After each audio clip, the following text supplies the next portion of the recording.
Bangladesh has struggled with polarized politics ever since its creation, and the media there mirror societal divisions. News outlets are on opposite sides of the debate over the war tribunal. The editor of one major newspaper is holed up in his office, refusing to come out for fear of being attacked by demonstrators or arrested by the police. The new media component in this story consists of an opinionated band of bloggers working either side of the political divide. Our starting point this week is Shabag Square and the ghosts of 1971.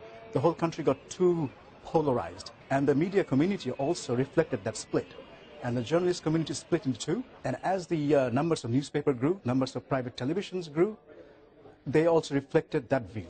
And so that today, the media is very much polarized, very much supporting one faction or the other.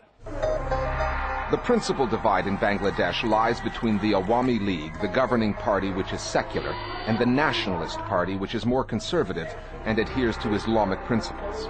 Waiting to unfold under their nose without them noticing it. So that is really something that they are still trying to come to grips with.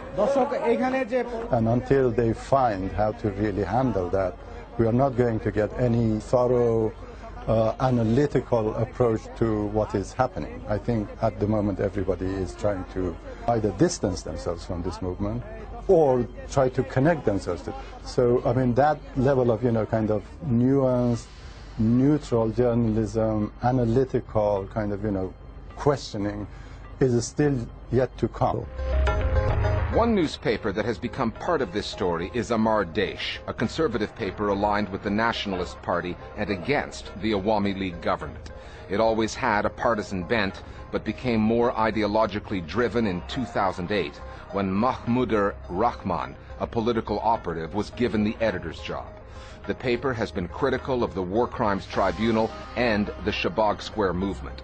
Rahman is the editor who refuses to leave his office, he says, because he fears being arrested or attacked. Editor of this newspaper, Mahmudur Rahman. I mean, he is just the kind of person who, likes to talk about issues that other people don't talk about. And he, in the past, because he was speaking about, corruption in the country, which is, again, a taboo for many journalists, he was detained and he was tortured. So he is that sort of a person. And sometimes he just goes further in order to push the barriers of what he considers to be freedom of expression. Our Global Village Voices now on the coverage of the story in Bangladesh. Every media outlet is identified by their political leanings, and they act as a mouthpiece for the chosen party. This means that accurate information is actually really difficult to obtain. Most current private newspapers, channels, including state TV, are owned and run by pro-regime people. Bangladesh politics have huge impact on country's media.